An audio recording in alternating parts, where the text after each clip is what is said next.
without equivocation, the unjustified and unprovoked tariffs that President Trump has now announced against our auto sector.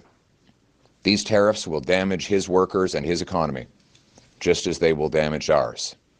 We must retaliate and target goods and services that we don't need, can buy elsewhere, or make ourselves to maximize the impact on the Americans while minimizing the impact on ourselves. But before I go any further about these unjustified tariffs and how we're going to respond to them, let me speak to the workers in the auto sector. You're afraid right now.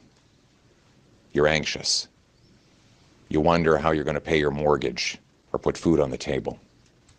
You're thinking about the conversations you may need to have with your little children about whether they can register for next year's hockey or this summer's soccer.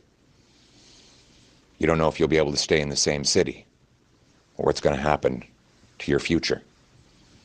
Canada will be there for you. We will be there for you. We will ensure that you have income replacement to put food on the table and money in your bank account.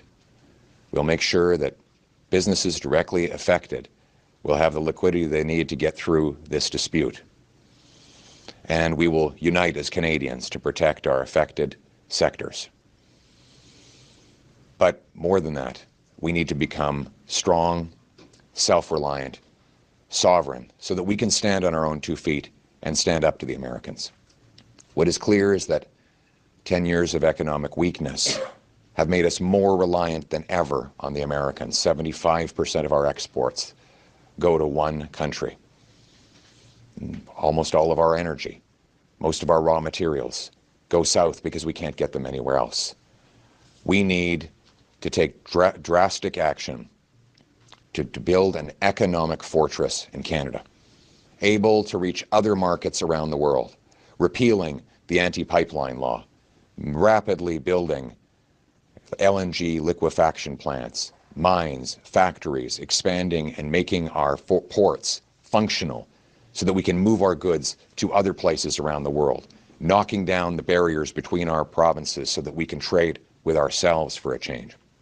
Passing a bring it home tax cut on work, investment, home building, and energy to make this the best place in the world to bring back the $500 billion that Liberals pushed out of the country over the last decade.